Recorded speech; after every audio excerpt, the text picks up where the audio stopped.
Hey, movie lovers, this is Leo. Mike. And Kevin from Films and Fermentation. If you love comedy, movies, and a good drink in hand, then you need to check out the Pod Nation Media Network.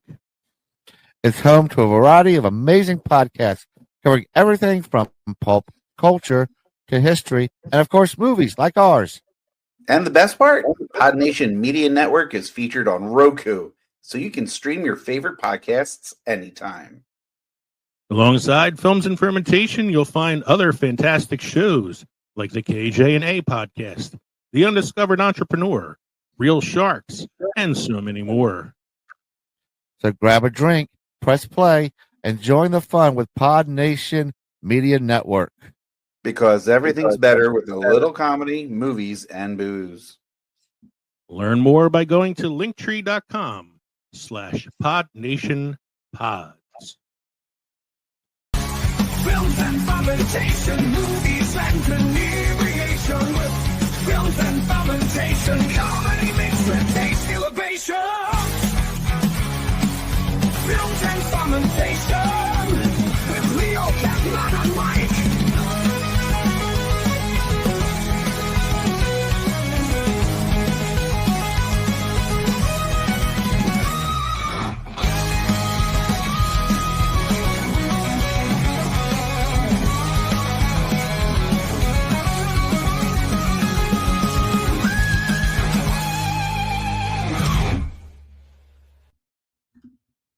Hey, everybody. Happy New Year. It is 2026, and Films and Fermentation is back with a brand new lineup of shows. Yeah. I don't know if that was supposed to be applause or not. Just sounded a lot like static. Oh, I think what you wanted was... Hold on. Do I have applause on here? Oh, I do. Hold on.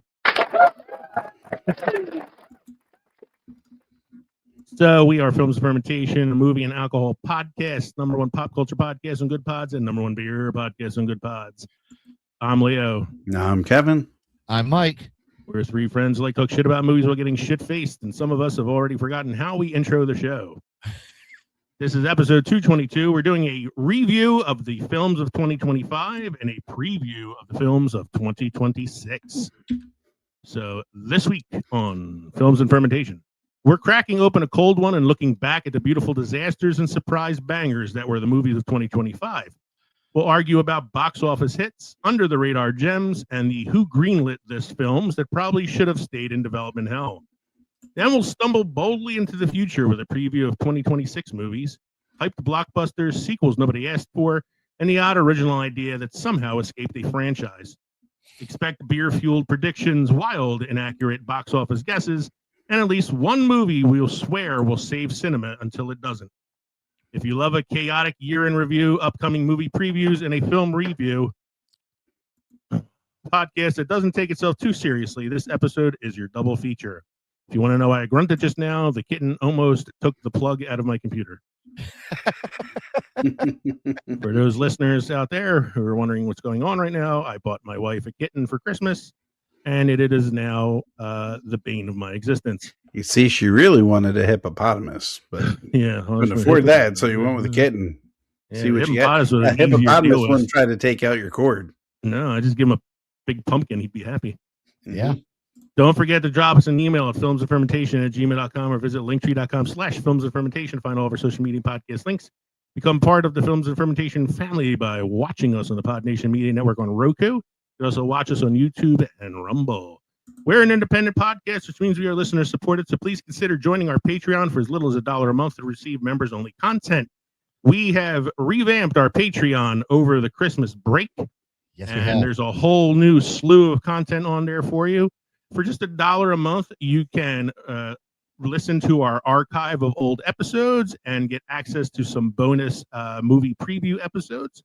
For $3 a month, you get access to our Adventures in Podcasting web series, as well as Mike's Expedition Beer web series. All that is now available on Patreon. You can also buy our merchandise at teespring.com or text us at 904-867-4466. What are we drinking tonight, gentlemen? Ken, go I'll ahead. go first. Yeah. I'm sorry.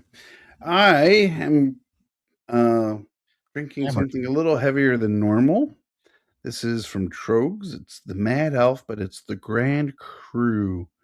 So it's got Mad Elf with a little more oomph to it. It's 11% alcohol by volume. And after my past couple of days, this seems like it should be good. It's guaranteed to kill what's kill you. Kill what's trying to kill you. Yeah. Yeah. Kill you. I like how it's a cork seal. So Yeah. Mike, you're drinking something that's kicking your ass too, right?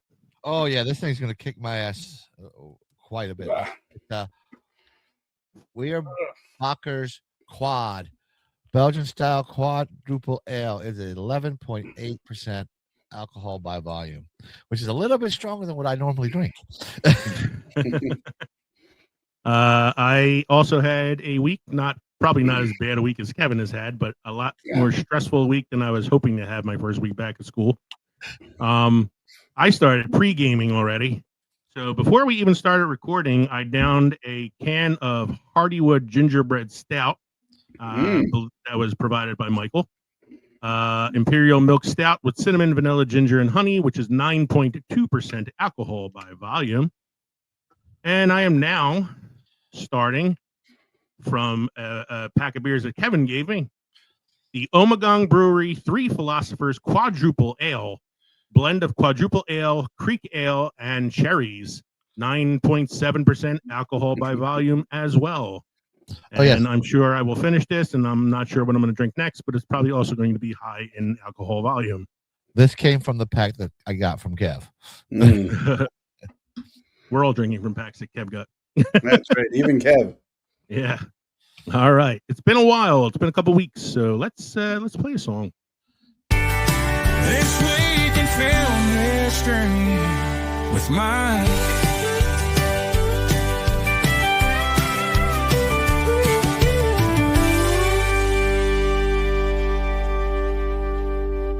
This week in film history with Mike. Definitely out of practice because I almost blew my eardrums out because I forgot to adjust my volume again. All right. This way, it was a rough week to try to find stuff in this week in history because I half expected you to put up like a This Week in Film History for the last 3 weeks since we have been on the air.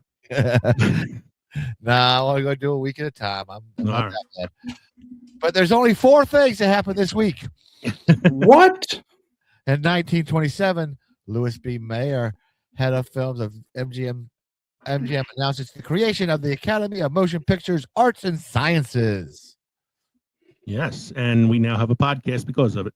Yes. In 1952, The Greatest Show on Earth, directed and produced by Cecil B. DeMille, starring James Stewart and Charlton Heston, premieres in New York. Best Picture, 1953. I believe this is the movie that beat out the Quiet Man for Best Picture. I believe. I think I had the right year for that. I'm not sure. Next one, sir. 1959, TV Western Rawhide with Clint Eastwood, premieres on CBS. My favorite part rolling, of rolling, keep those targets rolling, rolling, Rawhide. I was gonna say my favorite part of Rawhide is both the rendition of Rawhide in Blues Brothers, and as well as the Billy Crystal rendition of Rawhide in City Slickers. Hit my thighs with a big red strap of Rawhide. And the last one, wow, we're on the last one, the most recent thing that's happened is in 2011, The King's Speech, starring Colin Firth, Geoffrey Rush, and Helena Bonham Carter, is released in the UK. King's Speech won Best Picture, Best Director, and Best Actor Colin Firth at the 2012 Academy Awards. A really good movie. I like this movie a lot. I watch it if it pops up. I'm like, yeah, I'm gonna watch this. A lot of people call it like say it was like an Oscar bait movie, like they was made to get Oscars. And I'm like, so what? It was still a pretty good movie. And I actually just watched it. I want to say a couple months ago. I think it was on like HBO or Prime or something like that. And I was like, shit, I'm gonna watch this. I haven't seen it in a while. You got to really hate those producers that bait people into Oscars by making really good movies with Yeah, really by good making actors, fun movies with good actors, having a good story, and Did and nothing. excellent cinematography. Yeah, all that Mhm. shit. I would never have Um, known that about King George. Yeah, I wouldn't know any of that history. I'm No. not an Anglophile, so I don't know that kind No. of stuff. But I thought it was a very interesting story, and I know some of it's fictionalized, but still, it was still pretty good. And I watched it again, and still enjoyed watching it. It's weird because it's not like a movie with a lot of action, Yeah. but it keeps you engaged. Yeah. Which is really fun. So, A all lot right, of struggles that were on the shoulders. Anyway, sorry. yeah, I know. I guess we'll go into some beer news now.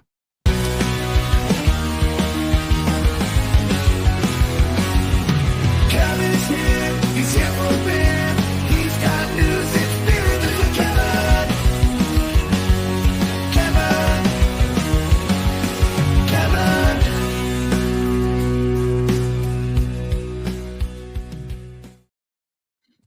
Do you love the Drake?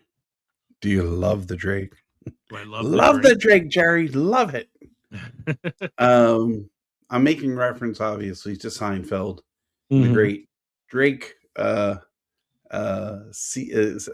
guess it was more than one episode that commented on the Drake. There was one about Drake coffee cakes, and I forget the other one. Anyway, Drake May and Seinfeld inspired beer are selling fast at Massachusetts brewery with Patriots in the playoffs. And we don't need to talk much about that aspect of it, but we can Nobody talk about cares. the beer. Mhm. What do you get when you combine Patriots quarterback Drake May and Seinfeld reference in a beer? It's a hit at the Stellwagen Beer Company in Marshfield, Massachusetts. We're getting phone calls at all hours of the day, getting emails nonstop, said Eddie Lesh, the brewery's head of sales and brand development. Love the Drake Lager. Customers have been flocking in for the brewery's Love the Drake Lager. It's a light lager, but we put a little extra Citra hops in there, Lesh said. According to the brewery's owner, Mike Snowdale, the delicious taste isn't the only thing drawing people in. The thing that resonates with folks right now, thank you, We just lost Is- a That definitely resonated. is the can's design. It's the name. It's the name and the fact that the Pats are good again this year. Snowdale explained. Yeah, one win against a winning team.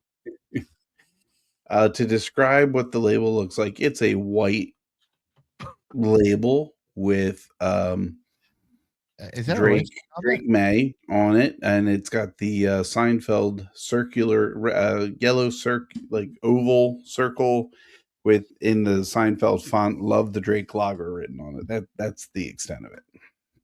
So And a it's like picture of the quarterback. let's create a beer to celebrate the Patriots and their new quarterback Drake May Mhm. by using a beer A New can York inspired by a New York show, so they can celebrate Tom Brady Jr. Isn't that how they got the Super Bowls? They stole a coach from New York. As far as I know, all of Pretty the much, yeah. balls are still inflated. So Lech came up with the name last January, combining a classic Seinfeld reference with an image inspired by the Patriots quarterback Drake May. Wishful thinking, I guess, he said. I have season tickets to the Pats, and I was hoping Drake May was going to rock and roll this year, and thankfully he has. Badge Boy, it sold would have sucked if he sucked, and then that beer was already made. They would have changed the name to Tom Brady's My Daddy. Since the Pats returned to the playoffs, Snowdale's told WBZ TV the beer has been selling faster than the brewery can restock. We can't keep it in the house right now. We've had a batch come out every Friday. And it's been spoken for within hours. We've had people lining up at the door at like 12 o'clock, people walking out with cases. While overwhelming, he said it's a good problem to have. That I agree. It's good for business, and we're just happy the Pats are winning again. I think everybody is. Meh. Nah. For those hoping to grab a can, Stellwagen said more is on the way, and another batch will be available next Tuesday. In the interest of science, gentlemen, I wouldn't mind trying it, but that's solely for the interest of science. We're all about scientific research here. That's right. I did have 2 other stories which wouldn't let me read them because I wasn't a subscriber and there's no chance I'm going to be. So, Well, all right. We're back to being the most professional podcast on the air, folks. I'll find my way around them. I know there's a way. Yeah, I hear you. All right. Before we move on to the main segment, I'd like to point out that I have just finished now the Three Philosophers Quadruple Ale. And I am now moving on to another beer that I believe this is another Kevin beer. Kentucky Bourbon Barrel Cocoa Porter. Yes. This one is 8% alcohol by volume, so slightly less than the other 2 I drank. Yeah. You're going to be passed out before Katie gets home. Good, and she can deal with the kitten. Yeah, all right, hold on. Let me taste this. We'll have to finish the podcast. It's gonna be hard to do since I'm the only one who's really seen some of the movies on this list. Wow, that one. That's a bourbon barrel. I feel that Rough, tastes good. Oh, it tastes good. So what I figured for the first segment here, which is a review of the top films of 2025, we should start from the bottom and work our way up to number 1 at the box office. This is worldwide box office, so I included everybody, not just domestic. And I figured I'll talk a little bit about any movies that I've seen on this list. I haven't seen them all. And if you guys have seen any of these, let me know, and we'll talk about it. I think I've done a little bit better than maybe Mike with this list. I'm looking at it now. It's like, no, I caught these. I did. I haven't seen many. It's a busy year. Yeah. I've actually seen less than I normally do at this time because normally I'm like trying to get caught up for Oscar season. Yeah, you know, because they'll be coming up at the end of February, and I try to like get into the films that I know are going to be nominated, and I haven't even done that yet. I think I've watched maybe 2 films that are like heavily talked about right now. So number 25 this year, making 184 million at the box office. This, of course, is like a lot of these. It's hard to say like the true box office because some of them are limited release that then go to streaming. And so I don't know if streaming is included in the box office numbers or not. And some of these obviously do a little better on streaming than they do in the movies. Oh, yeah. So number 25 at 184 million is Predator Badlands. I thought that was a series. That's not a series, though. Prey was the series with the Predator, right? Prey was a movie as well, but it was a Hulu. It was a Hulu movie. It wasn't in the theater. There was a series, though. There's an animated series. It's called like Predator Trials or something like that. It's like an animated series. I get confused. I know Alien did Alien Earth. I started to watch that, but dropped off. Yeah. So anyway, I watched Predator Badlands. It was good. It was way more entertaining than I expected it to be. Mm-hmm. I was worried because it was PG-13 and not R like most of the other Predator films, but it really didn't affect the movie any. A lot of the violence is alien on alien anyway. So it wasn't like, it takes place off Earth though. It's on a foreign planet. So the main character is the Predator. He's a young Predator who has to go through these trials to be able to join a clan.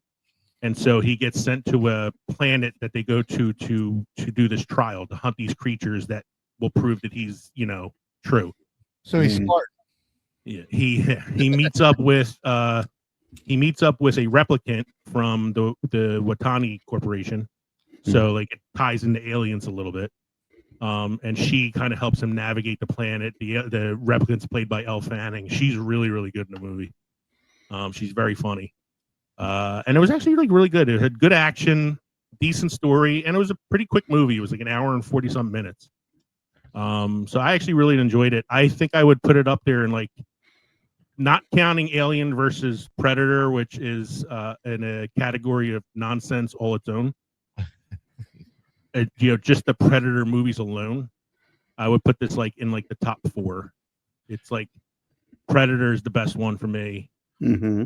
Prey was really good. Predator 2, then this one, and then the other like Predator films that kind of came out sparsely over the last few years. I like the Predators movie, the one where they grabbed all the assassins from Earth and put them onto a foreign planet. Yeah. I thought That was a pretty good one too. That was the one with Adrian Brody. yeah. Yeah, that one wasn't bad. This one was I really enjoyed it. I thought it was a really good movie. Number 24, $205 million at the box office is the Leonardo DiCaprio film One Battle After Another. This is the movie that's being talked about as possibly the winner for Best Picture of the Year. The director, Paul Thomas Anderson, who directed Boogie Nights and There Will Be Blood, is looked at as the top candidate for Best Director of the Year. I watched it. It was really, really good. It was very well acted. Sean Penn is in it. Sean Penn is frightening in this. He's the antagonist of the film. It was good. It was just, at my usual complaint about these films, way too long. Close to 3 hours. Oh, Jesus Christ. The nice thing about it was I waited till it came out on streaming to watch it, so I was able to like take breaks, you know. I would never have been able to get through the theater reviewing of this. Very good, but it was a very long movie. I don't know if I want it. I don't think I would call it the best picture of the year. I have a movie on here that would be the best picture to me, but this is the one that's like the front runner right now for best picture at the Oscars. Not in the running for any awards. What? 206 million. Only has 206 million at the box office because most of that is overseas, and that is Snow White, the live action Snow White with the nightmare-inducing Uncanny Valley dwarves. Yeah, Disney's really going overboard with these live action movies. And the poorly acted, poorly sung performance by Gal Gadot as the queen. This was a big bomb for them. Yeah. Big bomb. I think, you know, after the Moana film that's coming out later this year, they are going to take a break from the live action for a while. Nah, I just heard that they already cast Rapunzel. Real? Oh, I Tangled. forgot about that one. Mm-hmm. Hold on a sec. So yeah, I forgot about Rapunzel, like you're saying. Yeah, there's been a lot of like talk online about who is going to be playing it, and I'm not sure who if they. No, it was on 6 ABC today. I'll see if I can find out. But And yeah, we had their Lilo and Stitch was a hit for them. That went over well. So I think it depends on the property. Yeah. And like Snow White is considered it's a classic. It's a fundamental classic of the Disney library. So like to try to do a remake of that kind of like, you know, you really put. Yeah. They already tried a remake with it too, like a few years ago, and they did the Snow White and the Huntsman with Kristen Stewart and Chris Hemsworth. So with the upcoming Tangled live action, you have Tegan Croft playing Rapunzel and Milo Manheim as Flynn Rider. Awesome. I have no idea who either of them are. That's what makes it so good. Directed by Michael Gracie. Don't know who he is either. Number 22 at the box office this year, $219 million. Now You See Me, Now You Don't. The third film in the Now You See Me franchise. I haven't seen any of them, so I definitely didn't see them. I saw the first one. I saw the first one. First one was okay. Mm-hmm. Saw the second one. I went, why? And then the third one was like, why? And like, do I really want to watch the third one? Yeah. Like the only thing that I saw in the third one that was like, oh, it was kind of interesting is that Isla Fisher came back for it. Came back. Yeah. Well, she almost died in the first one. So yeah, she was down the first one. Yeah. So yeah, just probably threw a bunch of money at her for the third one. Another sequel, number 21, $231 million this year. Five Nights at Freddy's 2, based on the Five Nights at Freddy's video game. I didn't watch. Hasn't that run its course? I don't know. I never saw the first one. I mean, I know. One, but I was just going to say Minecraft has had some lasting power, but the other games that are popping up have run their course. They're done. Yeah. I mean, the first one was real gold in the box office. Yeah. This is quick turnaround because I think the first one came out last year, so I think they were just trying to jump on the number, you know. Yeah, which probably makes it not that good. Number 20 at the box office, $239 million this year. The Bad Guys 2. I never even heard of The Bad Guys 1. I believe it's an animated film. It is. It's animated. I have no idea what it is. Popped up. Yeah. Number 19. Okay, let's get to the movies that we do know now. Go ahead. Number 19 at the box office, 269 million this year. A movie I have watched that I really liked, Weapons. It's crazy. It was a crazy movie. It's a horror film from Zach Krieger. This is his second film. His first film was a movie called Barbarian, which I also really liked. Again, too long. It was 2 hours and 15 minutes, and I could have done without maybe the last 15 minutes. Up until the demise of the villain, which I thought was hilarious. It was a really funny scene. It's so funny. Came out of like nowhere. It was like you're watching this tense psychological horror thriller, and all of a sudden there's a Three Stooges scene happening. And then after that, I was like, I'm done. I didn't want any more after that. And they had this whole like epilogue at the end that just ruined it for me.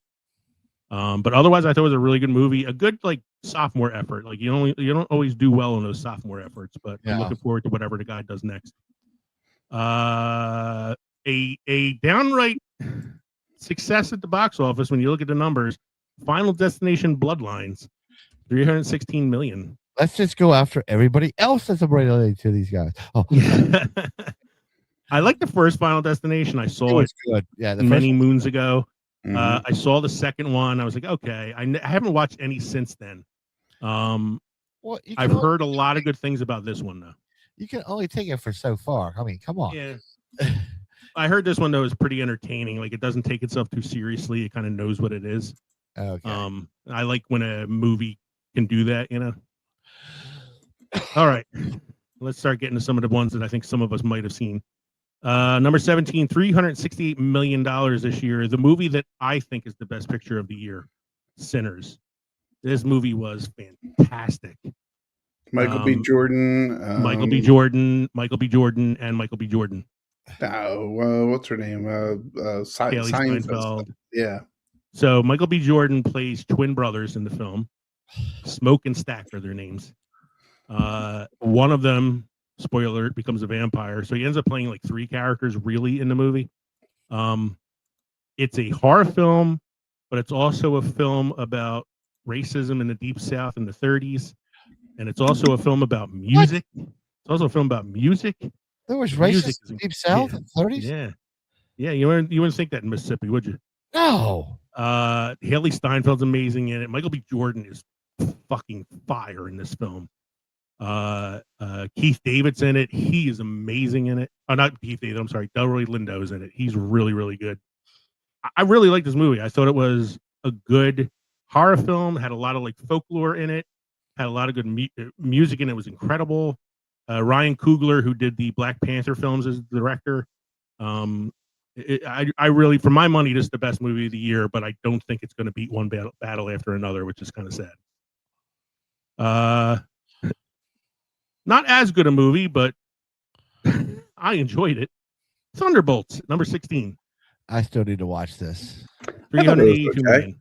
Yeah, I thought it was pretty good. Yeah, it's considered a box office bomb by MCU standards because they spent like $8 billion to make the film. Yes, but it gets a lot of good reviews from the fans. Yeah, it was. I enjoyed it. It was the best. I think one it was a comedy first, then an action film second. Honestly, yeah. I think it had some really good. Like, I mean, a lot of the good comedy comes from David Harbour as Red Guardian. Like, he's awesome. I thought Lewis Pullman as Sentinel was really good. He's Bill Pullman's son. You can tell when you see him. Yeah. And I love Florence Pugh. I have no problem with her in anything she's in. So, and I like the Wyatt Russell character, the U.S. agent. U.S. agent. They did a good job of like taking him from being like the asshole he was in Falcon and Winter Soldier, and kind of making him into a sympathetic hero in this film. Well, that's the whole thing about the whole Thunderbolts from the comic books. They were villains, but they weren't villains. They weren't it's not like Suicide Squad where they're like villains who are being used because they're expendable. They're like villains. They're villains trying to right their wrongs or redeem themselves. Yeah, like misunderstood heroes. Yes. Yeah. I really liked it. I mean, if you get a chance to watch it, Mike, it was pretty good. It's on my list. It's just you know how it goes. I mean, I'm sure you'll get to it at some point. Have either of you seen Captain America: Brave New World? I did. Yeah, you're not missing much. Harrison Ford is Red Hulk. Yeah, I know. I think like they ruined the movie by showing the Red Hulk in the trailers.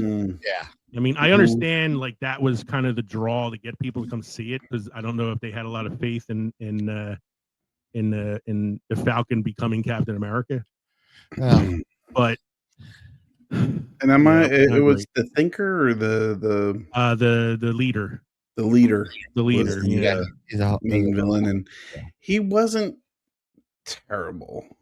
You know, he was a little freaky looking, but It was the same actor who was in the Incredible Hulk Yes. with Ed Norton. yes. And the leader in the comics had a giant head, like he had like a Yeah. brain, so his head was real big. They teased that in the Incredible Hulk, Mhm. and then in this movie, he looks like His head he is relatively the same, but it's more greenish. You know, he's got green eyes, and he looks like the dude in RoboCop who gets thrown into the toxic waste. yeah, a bit. He kind of looks like, or Toxic Avenger. That's who he looks like. Yeah, Yeah. more accurate. Yeah. Yeah. I mean, it was okay. It wasn't great. It I wasn't think great. what's gonna hurt, what hurts this movie from the the comic book people is the Red Hulk should have been the general from the previous movies.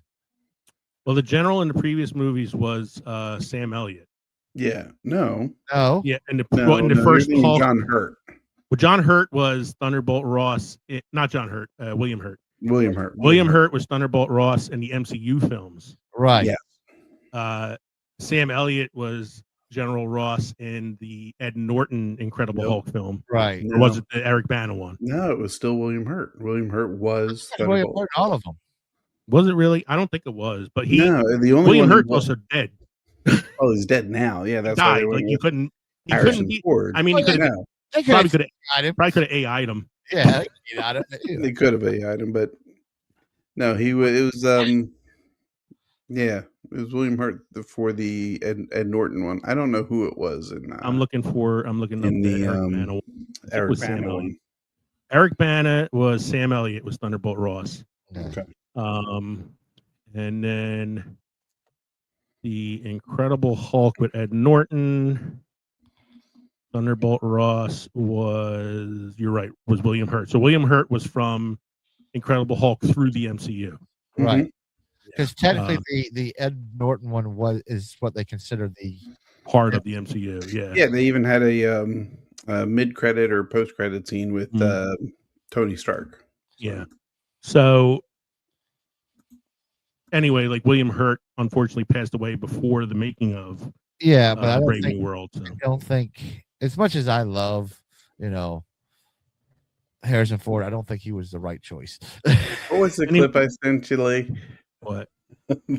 He was going to be offered something, but they passed on him, or they moved on. He goes, "Can you imagine that? I would have had a career." Oh yeah, it was a movie. I want to say from like the '90s or something. It was like a really. Oh, I think might have been Jurassic Park. Maybe They offered him Jurassic Park, and he turned it down because he was afraid that he would take away from what the film was supposed to be about. And you can tell, like, Sam Neill is basically dressed like Indiana Jones in the film. Right. And so it might not be Jurassic Park. It might be another movie. But I remember you sending me that, and like he says in the interview, I could have had that film. Man, I could have had a career. And this is like now, after like 50 years in movies. Yeah, the other thing I think is this is a joke, Mike, in the film is they ask him like why he doesn't have the mustache anymore, and he says like the voters didn't like it or something, some bullshit like that. And it was just because Harrison Ford didn't want to grow a mustache. Although I would like to have seen Red Hulk with some facial hair. Number 14, $495 million. The Conjuring: Last Rites. Let's move on. Yes, move on. We don't. I haven't seen any Conjuring film since the first Conjuring film. So, 13, $518 million. No surprise, Wicked for Good was a box office hit. I haven't seen the original Wicked yet, so it's again like I'm like, why take something like the play, which is a good play, and make it two movies? It's not, the play wasn't two plays. Yeah, and I don't even know if this movie was even part of the original play. Cha-ching. I know in Wicked Cha-ching. for in Wicked for Good they introduced Dorothy and the Yeah, 'cause Scarecrow and Tin Man and all that. it's happening like the same time as the Wizard of Oz. Yeah, and I think what with the first Wicked we basically ended with like defying gravity or something like that. Yeah. So yeah, I don't know. I don't know if I'll watch it or not. I might. I don't know. Number 12, $522 million. The Fantastic Four First Steps. I enjoyed this. I enjoyed it. Mhm. I mean, I'm so behind on my MCU. Not even funny. I want to say this and Thunderbolts were two of the better MCU projects that have come out in the last few years. So Right. when you watch, let me know when you watch them. I'll watch them with you because they were both really, really good. I enjoyed both of them. I really like a lot of people are getting like Pedro Pascal fatigue. Yeah. But I didn't think he was that bad as Reed Richards. I thought the guy from Stranger Things who plays Johnny Storm, I thought he was really good. I liked The Thing. I thought The Thing was fun. Julia Gardner was good. Lee Gardner as the Silver Surfer was really good. I loved Sue Storm. I Yeah. thought the actress playing Sue Storm was amazing. Vanessa Kirby. Yeah. Mm-hmm. And I did like they used Ralph Ineson's like voice and face for Galactus. Yeah. And he was really good too. And I like the 60s or 50s vibe. It was that like retro future. Yeah. So it was like the future, but looked like the 60s. And that's kind of how the original comics were. It was a very retro 60s. And then there's a teaser, like a kind of teaser between that and Thunderbolts, which is kind of cool. Mission Impossible Final Reckoning. Again, I haven't watched the Mission Impossible movie since the first Mission Impossible movie. Is it actually the final reckoning, or is it going to be like 6 more reckonings? I mean, Tom Cruise. Tom Cruise needs more money. I mean, Tom Cruise is 62 years old. It's gotta reckon at some point before he kills himself. Wrecked him. Damn near killed him. Damn near killed him. $617 million in 10th place. Superman, another movie I really enjoyed. Me too. I know Kevin enjoyed it. He's a Superman guy to begin with. But I really like this film. I mean, I think some of it is James Gunn giving it the Guardians of the Galaxy brush. It's very loose, it's a comic-y, and I really like the reality-based comic book movies, but it was fun. I think that's what I liked about it. It was fun. It had the hopefulness and like I guess naivete that like Christopher Reeve had as Superman. Where he's kind of like this like dopey, nerdy guy when he's playing, the role. I will say the one thing I would change, the one thing that I think would make it a little bit better, because we've all seen it, Mike? No. Okay. Well, I think there needed to be some more time between the Kents and Clark, or the Kents and Superman, to kind of like seal it at the end. Because that's where it all wraps up. Just a little bit more than the sitting on the porch swing or the phone calls, I do like that it wasn't an origin film. No, I like that too. I mean, you get allusions to the origin, but everybody knows the origin at this point. So that's what they screw up a lot of times is you got to cast a new hero. Let's redo the fucking origin again. Yeah, I know. I hate that. So I really like the guy that played Superman was good. I thought he had really good chemistry with Rachel Brosnahan as Lois Lane. I thought they were really good. I thought the guy that was Lex Luthor. Nick Holt as Lex Luthor. He's one of the great, one of the better Lex Luthors. And honestly, though I like Gene Hackman, like him a lot, he was not the Lex Luthor I wanted to say. He was goofy. He was comic booky. Yeah. And I grew up with the Lex Luthor from the comics and from the animated series where he's intelligent and, calculating and everything else. And that's what I liked from this one, Yeah, he was so like unstable, but in like a funny way. And at the same time menacing and vindictive and like, that whole thing with him like just hating Superman for being Superman was just perfect. And he had Crypto the dog, who was cute. Yeah. I love Mr. Terrific too. He was a great character. He was terrific. He was fun. Yeah. Nathan Fillion was good as the Green Lantern. He was funny. Yeah, F1 the movie, 632 million. This is a F1 racing film with Brad Pitt. I thought this was the next Fast and Furious one. Yeah, right. F1. They're starting over again. F11, It's a hard F11, reboot. F11. It's a hard reboot. They're going back to the beginning. They're getting back from taking the cars to space to just stealing VCRs. Oh, we lost Mike. Yeah. So I didn't know much about this movie when it came out. F1. I've been a couple podcasts that I listened to have talked about it and have praised it so much that I kind of want to watch it now. But I think I'm going to wait for it to come on streaming. And I like Brad Pitt. I always enjoy him in movies, so I kind of want to check it out now. Early in the year? Actually, I think it just got released recently.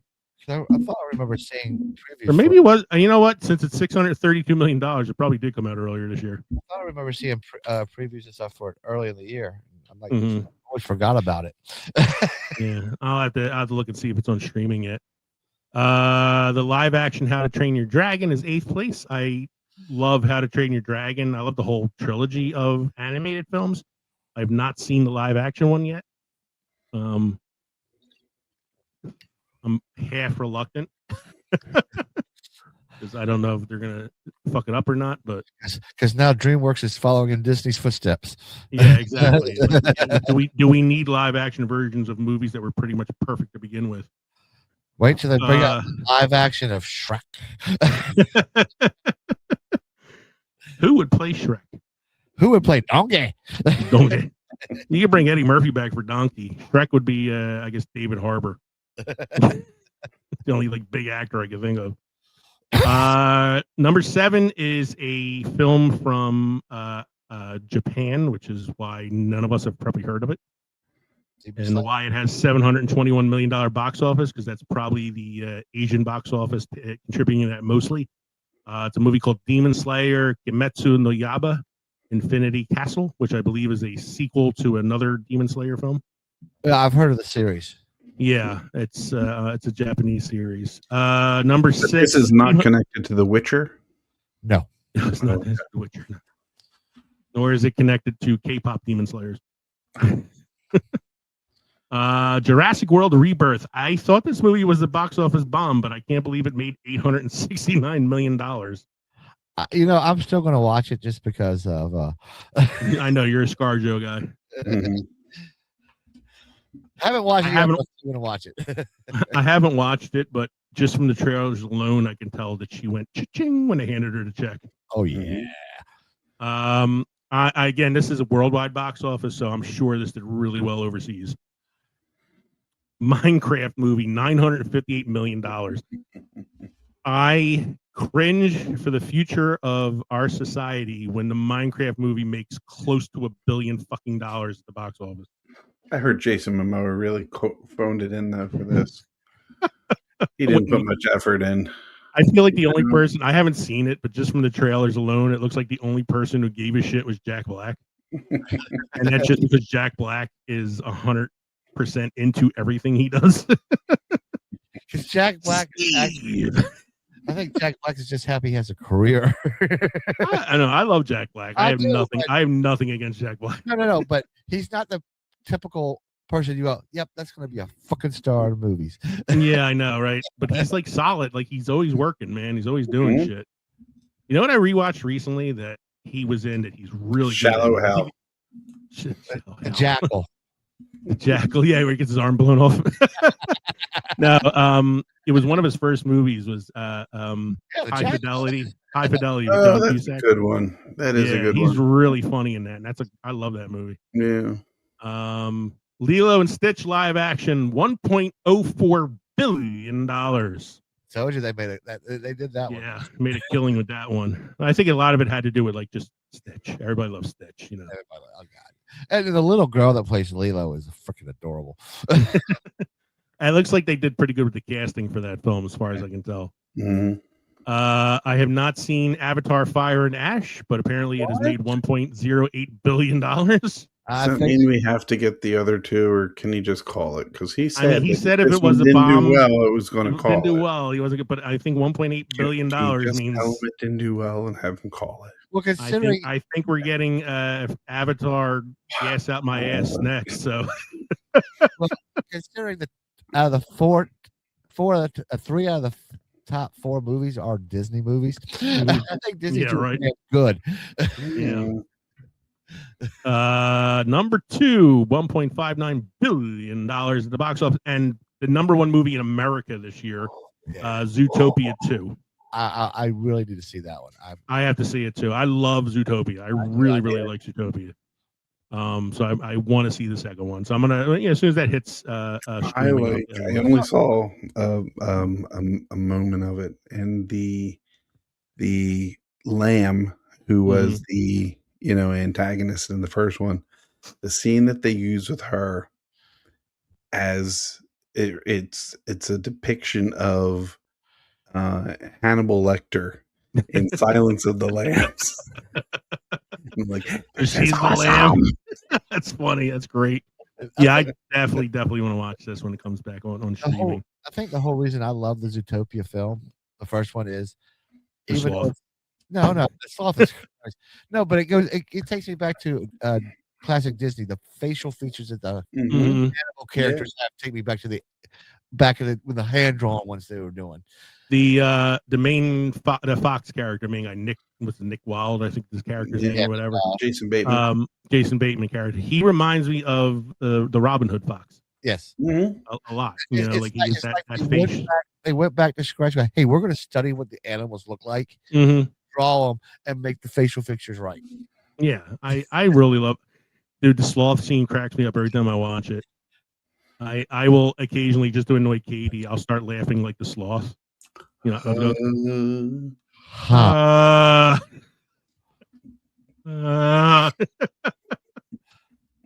number 1 movie this year is a Chinese film, a sequel, Ne Zha 2, $2.24 billion. I want to say 1.23 billion of that came from China.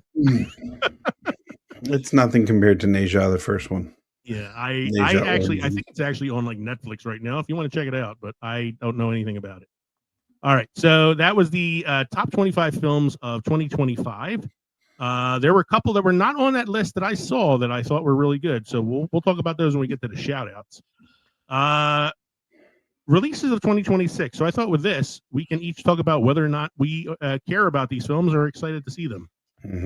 So I started with, so we're not going to talk about every film being released in 2026 because there's just way too many films. So what I have here is a list compiled from movies that have a lot of buzz going into their release. And we categorized it as big franchise chaos, genre and nerd candy, and prestige and literature adaptations. Starting with the big franchise chaos, Avengers Doomsday, which will be coming out December 18th, 2026. I'm on the fence. Kevin has his Marvel shirt on, so we know he's ready. I'm actually on the fence with it. I'm a Marvel guy. I'm on the fence with this because I'm confused. Yeah, well, you got to kind of get caught up on some of the films too. I have some solace that the Russo brothers are back and said this takes place practically immediately after Infinity War. Infinity War, yeah. Remember all that stuff that clouded your judgment, that brought you down on Marvel right after Endgame, has disappeared. So just like Star Wars, they got rid of all 40 books that were written before the Force Awakens came out. You can erase Captain Marvel and all these other movies that did poorly at the box office. I think it's one of two things. It's either going to be really good and bring us back to the heyday of the MCU, or it's nostalgia bait. Yeah, that's what I'm worried about. It's nostalgia. And it might be, but dude, the X-Men trailer, amazing. So Cyclops being Cyclops. It's also AI generated. No. What are you talking about? James Marsden's in his peak. What was I going to say? I fucking lost my train of thought because I had 3 beers that are 9.7 alcohol by volume tonight. I like the meme that's coming around now because like they have the commercials are like Steve Rogers will be back in Avengers Doomsday. Thor will be back. Loki will be back. So now people are just like randomly putting pictures online. Like, Super Grover will be back. yeah. In Avengers Doomsday, I saw one earlier. It was like Captain Jack Sparrow will be back in Avengers Doomsday. I'm gonna say Leo runs from cryptids will be back in Avengers Doomsday.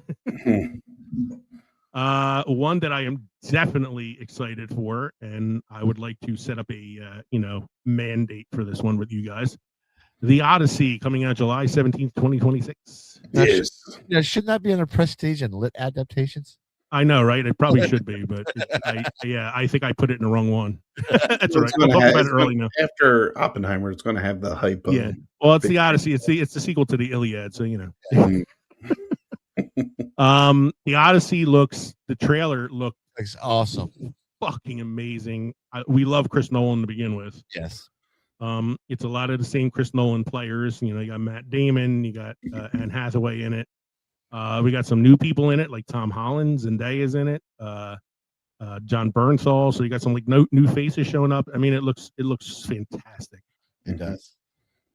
And one of my other favorite memes that I've seen recently is this is the third film in the Matt Damon Tries to Get Home trilogy, which is Interstellar, The Martian, and The Odyssey.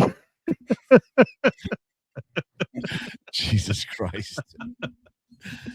That's why I put it in big franchise films.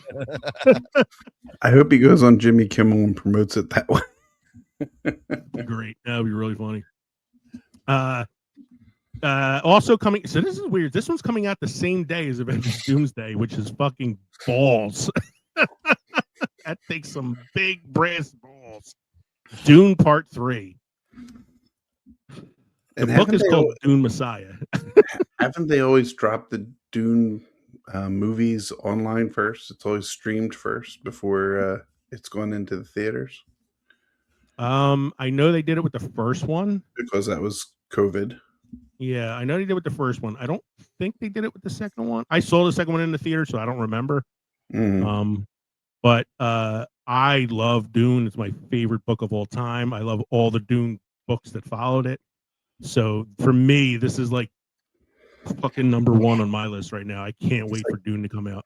Christmas. Yeah, I don't know. I'll be on break, man. It'll be awesome. I don't know if they're going to call it Dune Part 3 or if they're going to actually call it the book title, which is Dune Messiah. So that's to be seen, but I'm excited either way. July 31st. I was surprised this was coming out this year. I thought it was 2027. Spider-Man Brand New Day. Kind of left us hanging there, so we need to see what's going on with Spider-Man. I know. It was like the last film was everybody forgot who he was. Yeah.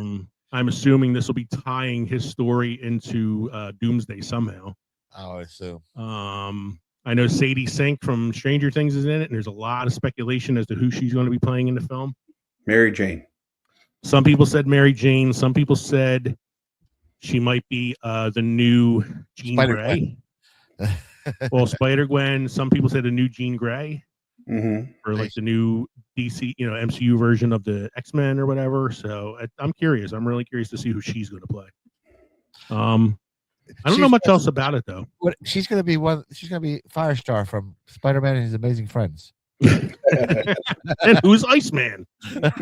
I'm Iceman too. I know. I'm right? It was Firestarter, Firestar, Iceman, and Spider-Man. Yeah. Somebody tried to make a fan trailer for this where it was Scorpion was the villain, and but they took too much from all the previous movies to not be able to piece it together. I don't know I think the villain in this one is supposed to be like one that has never been on screen before. Which, I mean, Scorpion had a post-credit, cameo. That's as much as he did. And everybody else has kind of been played. Well, I think it was the end of the Amazing Spider-Man 2, the Andrew Garfield one. He faces off with Rhino at the end. Rhino, and then they do that after credit scene where you see the Sinister Six costumes like lined up. But I don't think it's any of those. I think it's like a different, like a villain that's like a big villain from the Spider-Man comics, but one that hasn't been on screen yet. It's definitely not Kraven. You know who? Definitely not Kraven the Hunter.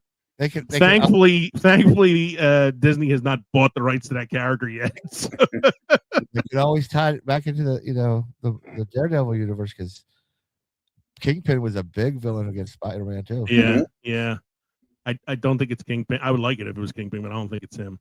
Anyway, Toy Story 5. You're not waiting for that one? I haven't seen. I didn't like the fourth one that much.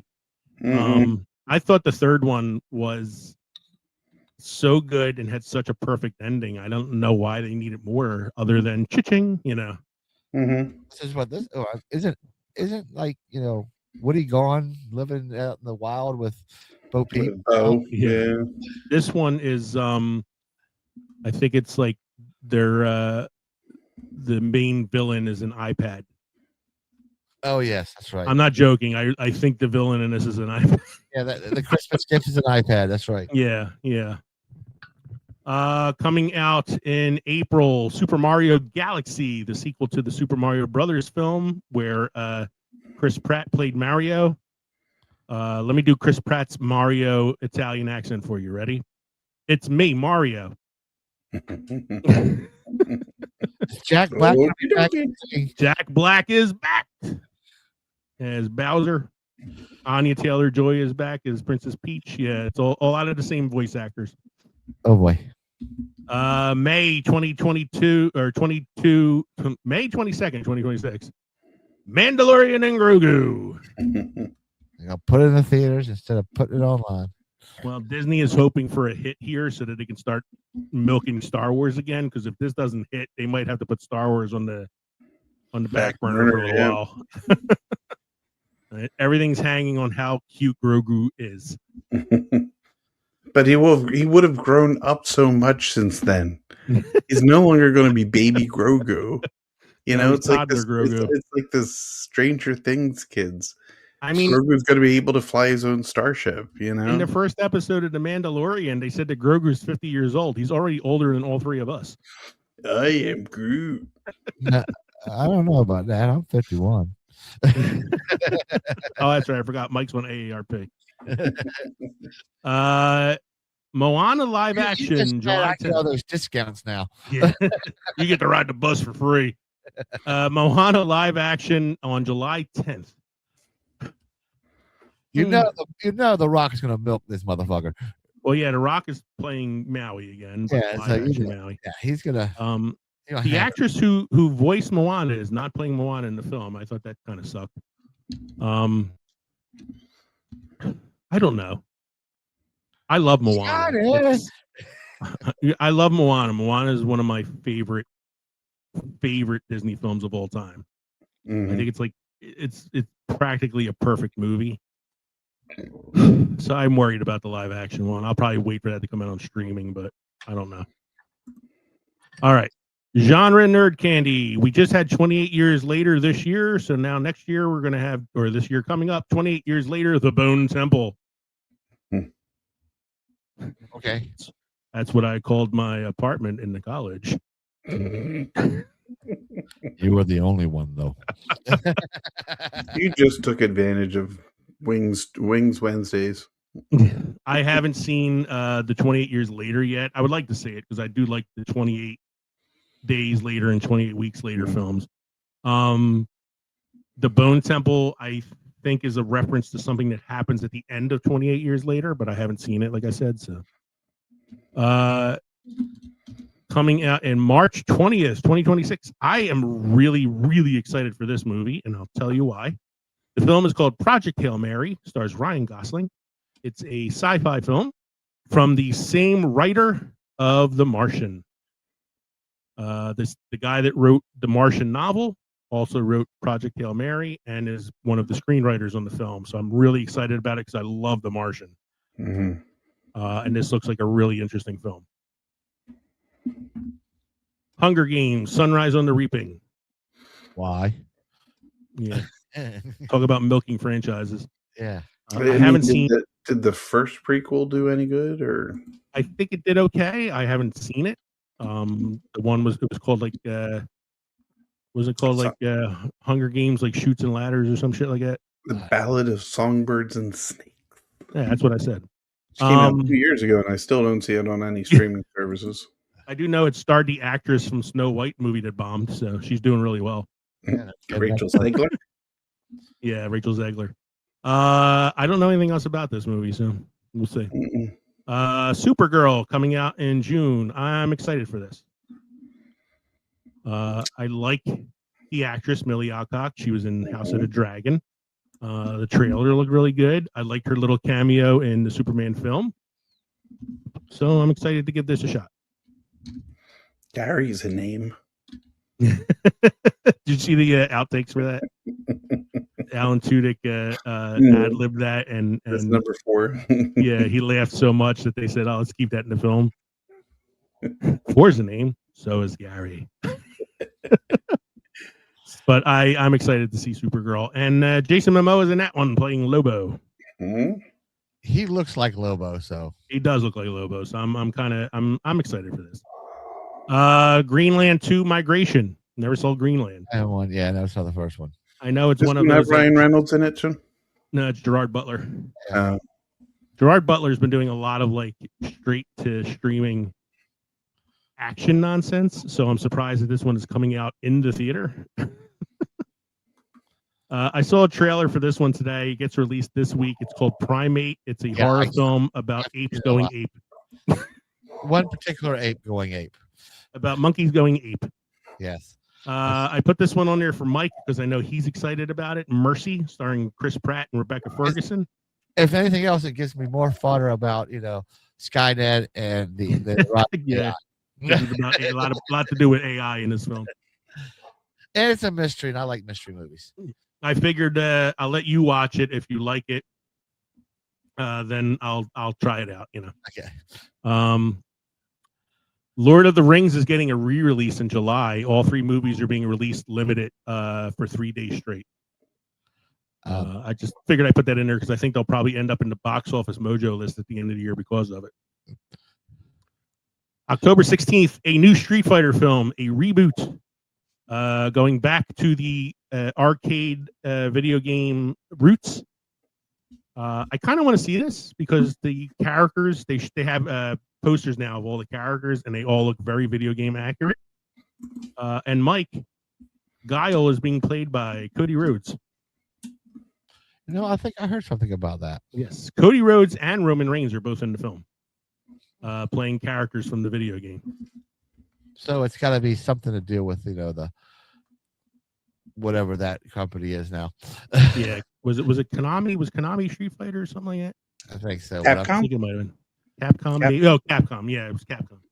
I don't have it on the list, but and I don't know the date for it, but there's a Mortal Kombat 2 coming out this year, Kev.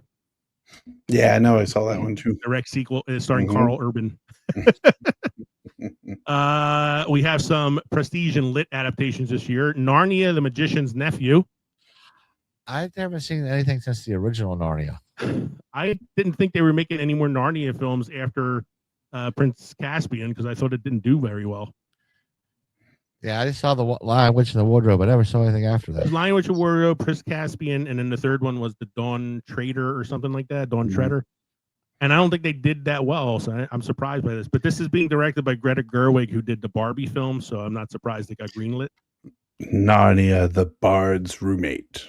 It's a Netflix release, so is it actually a Disney release or not? It's getting limited release in November and then full release on Netflix. Yeah. So I'm guessing it's not a Disney film. Narnia, the Dwarf's Tailor.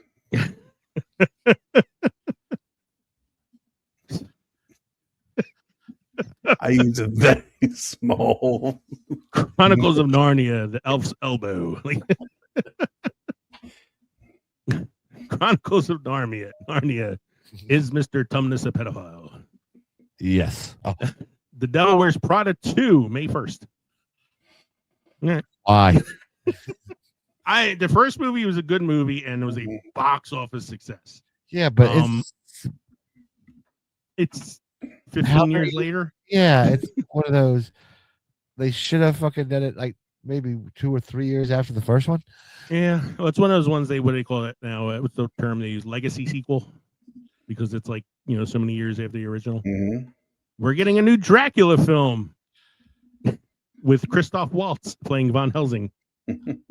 Christoph Waltz was also just in the Frankenstein film that Guillermo del Toro made something. Christoph Waltz is starting in the Van Helsing. Universal Monster franchise. Another adaptation of Wuthering Heights coming out in February. This will probably be like the 800th adaptation of this film. I don't have a release date for the next movie here, but it is I'm sorry. I'm just going back a minute. Did they delay the release of Dracula because it says it was released here in 2025? I think it had either a limited release in 2025 or like an international release. Mm-hmm. And the American premiere is going to be this month, next month. Okay. Yeah, I see it. February 6th. Yeah. Okay. Yeah.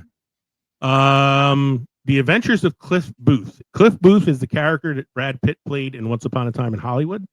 So this is a spin-off film about his character. And the Hollywood film was directed by Quentin Tarantino. This film is being directed by David Fincher, which kind of has me pretty interested in it right now. Mm-hmm. Is Brad Pitt coming back to play his role? He's playing his role. Brad Pitt was my favorite part of Once Upon a Time in Hollywood. I was not a big fan of the film, but I liked him in it. And when did that come out? That was 2022, I think, or 2023, something like that. It wasn't that long ago. It was after COVID. So Okay. Hamnet, which comes out this month. This is a semi-biographical Shakespeare film. Hamnet was Shakespeare's son, who dies very young from, I think, like tuberculosis or something like that. Yeah. And so it's kind of like Hamlet Shakespeare moving back home after his death and all that stuff. And I'll probably see it myself just because I'm a Shakespeare fan, but I know it's another film that's like got a lot of Oscar buzz right now. And then lastly, we have The Bride! ! Coming out in March 6th. This is another Frankenstein adaptation directed by Maggie Gyllenhaal, starring Christian Bale as the monster. I saw the trailer for it, and I don't know what to think about it. It looks like it takes place in like a 1930s like mobster setting. I think I saw part of that trailer. Yeah, like I caught it. Like, huh? And it was like I can't make heads or tails of it. It's really weird. I don't know. I want to add one movie that came out already that I just watched recently, and that was Knives Out. Wake Up Dead Man, the new Knives Out film. Way better than the second one. Still nowhere near as good as the first one. Definitely a half hour too long. Well, I mean, it wasn't more than that. This was before I even kind of knew who she was. You guys talked me into seeing the first one because I hadn't watched it yet. You both watched it and said it was good, and I really liked it. I like this one a half hour too long. The last half hour is kind of like like I felt like it ended, and I liked where it ended, and then it kept going. And there was like a whole other set of things that happened. And I'm like, all right, we could have just ended it where it was. This movie would have been great. As it is, it's good. Better than the second one. Still nowhere near as good as the first one. All right. So that was our movie preview review for 2025, 2026. We had a lot of actors and actresses, big names who passed away over the last year. For those of you watching us on Roku or on YouTube and Rumble, I want to play a quick video memorial that I have of the actors who passed away. For anybody who's listening to us on Spotify or iTunes, I will just be reading a list of the actors' names in a moment so we can have you hear about it. So here is my quick memorial video.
We have two shout outs here because I asked some people online what were some of their favorite films this year.